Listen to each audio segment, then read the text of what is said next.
전문가와 함께 나눠보겠습니다. 네, 천은미 이대 목동병원 호흡기내과 교수 나오셨습니다. 어서 오십시오. 네, 안녕하세요.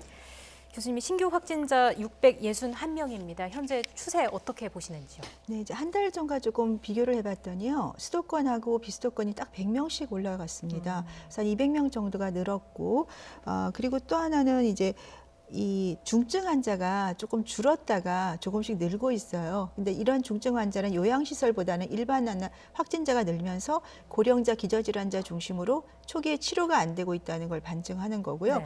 또 한 사례는 퇴원을 하고 나서 악화가 돼서 다시 병원을 오는 사례들이 있습니다. 그만큼 너무 이제 딱 2주 이상 되면 퇴원을 시키는 사례에서 이런 분들이 악화가 되면서 결국은 위중증으로 바뀔 수 있기 때문에 그러한 면을 정부가 조금 더 신경 써서 초기에 조금 치료를 하는 것이 필요하다. 제가 생활치료시설을 정말로 생활치료시설로 만들어야 된다. 생활격리시설이 아니라 생활치료시설에서 우리가 필요한 환자들을 잘 선별해서 초기에 항체치료제를 사용하시면 국내 항체치료제가 발표를 보니까 이제 남아공에도 효과가 있어요. 그러니까 전체적인 변이에도 다 치료 효과가 있기 때문에 적극적으로 항체치료제를 좀 사용하는 걸 전 여러 번 좀 말씀을 드리고 싶고요.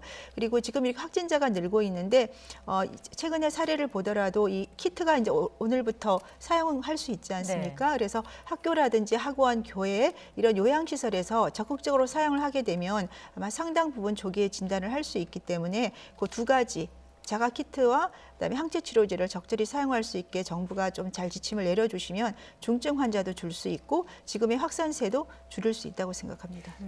지금 항체 치료제 말씀을 하셨는데 이 치료제 관련된 얘기는 그동안 백신 이야기만 많이 하다 보니까 네. 많이 없었는데 좀 더 자세히 설명을 해주시겠습니까? 네, 항체 치료제는 말 그대로 수동 항체라고 면역입니다. 우리가 백신은 주사를 맞아서 몸에서 이제 항체를 만들지만 이 항체 치료제는 외부에서 실험실에서 만든 항체를 가지고 감염이 됐거나 감염이 노출이 돼서 발병 위험이 있는 분들한테 주사를 하게 되면 이 바이러스가 들어올 때 세포로 들어가지 못하게 항체가 막아주는 거죠. 그래서 초기 단계에서 들어가야지만 효과가 있지 이미 막 심하게 산소가 떨어지거나 이런 경우는 효과가 없기 때문에 항체 치료제의 기준은 국내도 그렇지만 증상 발현 일주일 이내 산소 치료를 하지 않는 60세 이상 기저질환자로 되어 있어요. 그런데 그러다 보니까 우리나라는 60세 이상 기저질환자 산소 치료를 사용하지 않는 폐렴 증상이 있는 분들은 이미 병원에 가실 때 시간이 훨씬 지난 분들이죠. 그러면 생활치료시설에 계시는 동안에 나이가 60세 미만이라도 어떤 류마티스라든지 이런 자가면역 질환이 있는 분은 굉장히 취약하거든요. 그런 분이라든지 호흡곤란이 약간 있거나 기침이나 발열이 있는 분은 이미 이런 증상으로 해서 폐렴으로 가는 단계예요. 그런데 그런 단계 생활치료시설에서는 비대면으로만 합니다. 지금 그러니까 치료를 안 하다 보니까 항체 치료제를 적절하게 맞을 수 있는 게 딱 생활치료시설인데 아무것도 안 되어 있고 이런 분들이 이제 고열이 나면서 폐렴 증상이 돼서 병원으로 전원을 가면 이미 2주, 3주가 되기 때문에 항체 치료제 기준이 안 되니까 맞지를 못하세요. 그런데 지금 변이도 많은 상태에서 우리가 이런 고령자들이 아까 말씀드린 2주 치료하고 나왔을 때 호흡곤란으로 재입원을 하니까 이미 상당히 나쁜 중환자실로 가시게 되는 거죠. 그래서 정부에서는 이 항체 치료제가 지금 굉장히 외국에서는 다 외래해서 주사센터에서 사용을 하고 연구 따라 70에서 90%까지 입원율 감소와 사망률을 낮추는 기적의 약으로 지금 되어 있기 때문에 제가 여러 번 이번에 빨리 좀 풀어주셔서 지금 예방접종을 못한 분이라든지 예방접종을 했더라도 변이에 취약한 예방접종이 된 경우에는 반드시 접종할 수 있게 해주시면 좋겠습니다. 네, 지금 풀어달라는 의미가 지금 공급이 지금 항체 치료제로 승인 난 게 몇 개가 있지 않습니까? 해외 제약사 것도 있고 국내 제약사 것도 있는 걸로 알고 있는데 이 풀어달라는 의미가 생활치료센터에서도 사용할 수 있게 그러니까 병원이 아닌 곳에도 사용할 수 있게 좀 규제를 완화해달라 이런 의미십니까? 기준이 외래 환자에서 쓰는 약인데 우리나라에서는 아까 60세 기저질환자 산소 포화도가 산소를 쓰지 않는 환자인데 대부분 입원 환자에 쓰게 만들어 놓은 거예요. 그러다 보니까 생활치료시설에서는 아무 치료를 안 하거든요. 주사제를 주지를 않습니다. 그래서 시기가 놓쳐지기 때문에 제가 외래에서 쓰는 약으로 할 수 있게 우리나라는 주사센터가 지금 없고 외국 같은 경우는 응급실 옆에 주사센터를 만들어서 예약을 해서 주사를 맞고 집에 가는 식으로 하고 있는데 우리는 그렇게 안 하지만 생활치료시설엔 좋은 공간이 있거든요. 거기 의료진이 있어요. 의료진이 환자의 병력을 보고 증상이 생길 때 처방만 해주시면 주사를 맞을 수 있고요.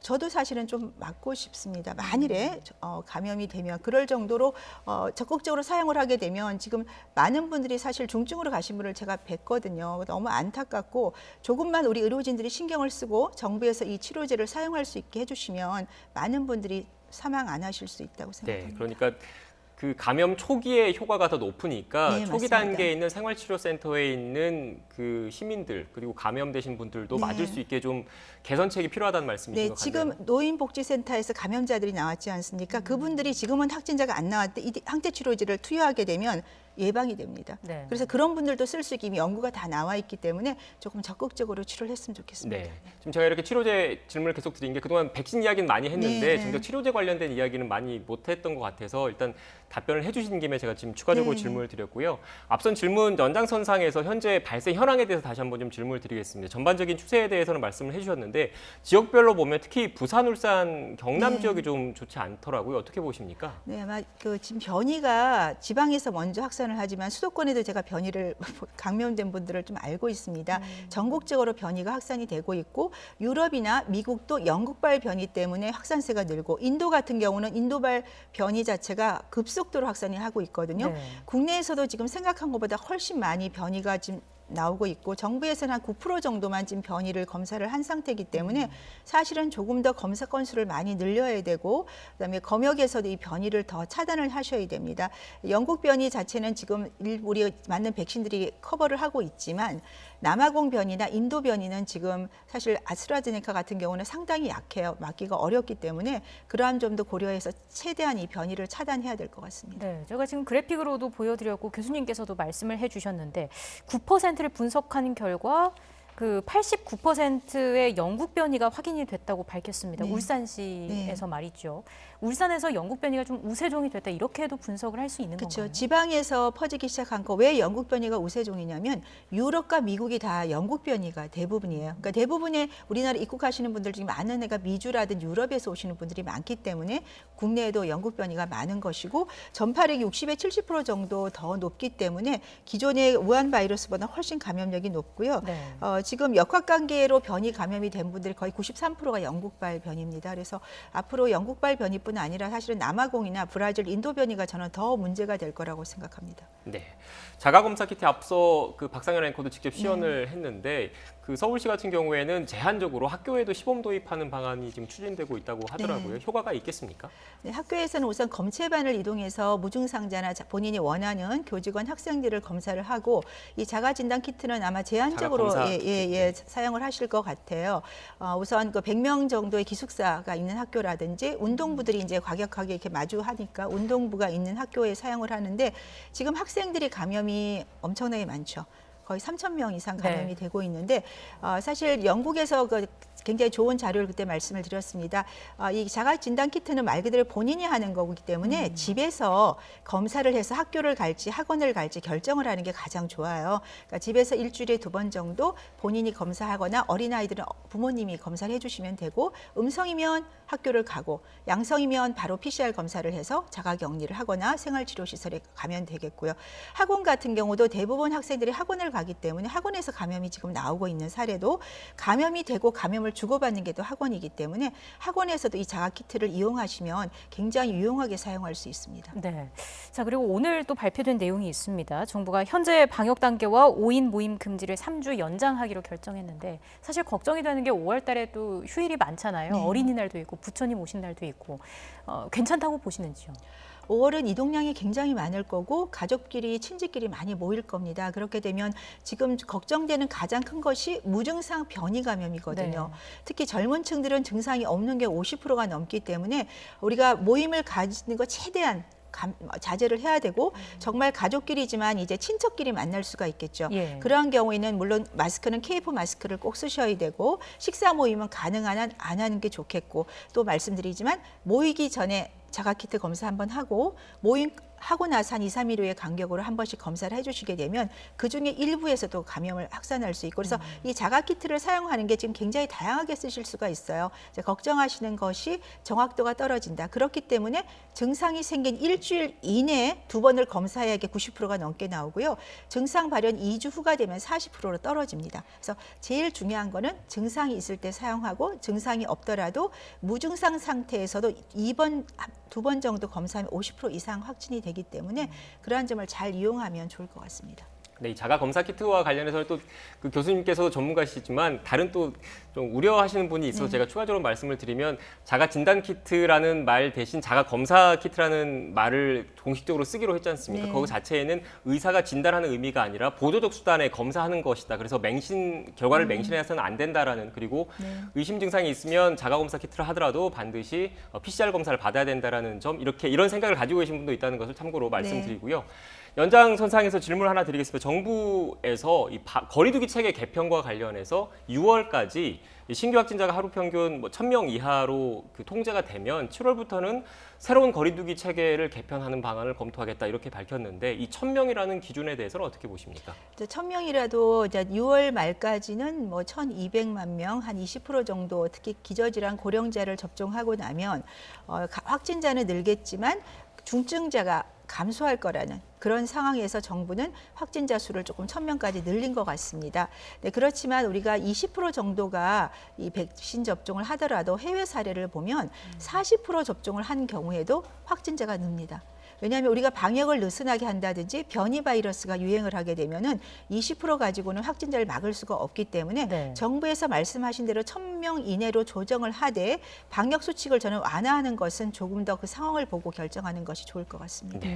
지금 나눠져 있는 거리두기 전환 기준도 상향 조정했잖아요. 네, 이 그렇습니다. 부분은 어떻습니까? 그러니까 기준을 300에서 360 정도에서 500씩으로 지금 올리고 있는 거거든요. 네, 그 말은 그러니까 확진자 수는 느는 것 자체에 대한 위험보다는 그러니까 고위험군이 많이 나오지 않을 수 있다는 그러한 전제하에서 얘기를 하시는 것 같고 그렇지만 확진자가 많이 늘면 당연히 중증자도 늘 수 있습니다. 백신을 맞더라도 우리가 그중에는 일부는 감염이 되고 중증으로 가거나 사망할 수 있기 때문에 너무 그 단계 완화를 지금부터 생각하기보다는 그 상황에서 얼마 정도로 우리가 확진자가 생기냐에 따라서 거리두기 단계를 조정하는 게 좋을 것 같습니다. 네, 지금 이렇게 얘기하고 있는 거리두기 체계 개편과 관련해서 얘기가 나오는 게 신규 확진자 수를 적정 수준으로 통제하는 것과 별개로 예방접종도 차질 없이 진행된다는 전제가 깔려 있는 그렇습니다. 거거든요. 예방접종, 백신 접종 차질 없이 진행될 것 같습니까? 지금 1차 300만 명은 달성을 했습니다. 5월하고 6월 2달 동안 900만 명 정도를 접종을 해야 되는데 가장 관건은 백신의 수급이라고 생각합니다. 정부가 75세 이상의 파이자 백신을 지금 350만 명을 6월까지 지금 순차적으로 매 수요일마다 지금 25만 명씩 들어오고 있는데 5월, 6월에는 좀 더 많이 들어올 것 같습니다. 그 수급이 적절히 이루어진다면 75세 이상의 고령자 접종을 하고 그 이외에는 아스트라제네카 접종을 동원해서 아마 2분기까지 1,200만 명을 해야 되는데 그러려면 900만 명을 2달 동안 하기 위해서는 접종 속도를 많이 높여야 되고 지금도 응급실에 좀 많은 분들이 오시는 걸로 알고 있습니다. 그러한 점에 대해서 좀 정부가 대책을 세워야 될 것 같습니다. 네. 그럼 마지막으로 이렇게 백신 접종 속도를 높이려면 그 공급이 제대로 되는 것과 별개로 이미 들어와 있는 백신이 그 많은 사람들한테 맞힐 수 있도록 폐기되는 물량을 줄여야 되지 않습니까? 이 부분은 어떻게 해결하겠습니까? 네, 지금 아스트라제네카 백신이 일부 조금 남는 것 때문에 이제 예약제를 하고 있고요. 지금 사실은 이제 그날 아침에 다시 한번 확인을 해야 될 것 같습니다. 예약제 한 분에 전화를 돌려서 확인하고 그래도 당일에 조금 한두 명 안 오실 수 있기 때문에 지금 일부 젊은 층에서는 격리 면제 조건 때문에 해외여행이나 그런 걸 좀 희망을 갖고 접종을 원하는 분들이 있기 때문에 그런 분들을 적극적으로 예약제를 받아서 순서대로 조금 전화를 해서 미리 접종을 하는 방법으로 하게 되면 거의 특별하게 백신이 낭비될 건 없을 것 같습니다. 네. 이른바 백신 노쇼에 대해서 말씀하셨는데 하나의 그런 그 중앙 차원에서 시스템 개선 같은 것도 필요하다고 보시는 거죠? 그렇죠. 전화 예약제나 그런 관리가 꼭 필요하다고 생각합니다. 네, 알겠습니다. 지금까지 천은미 이대 목동병원 호흡기내과 교수와 함께 코로나 관련된 이야기 나눴습니다. 오늘 말씀 고맙습니다.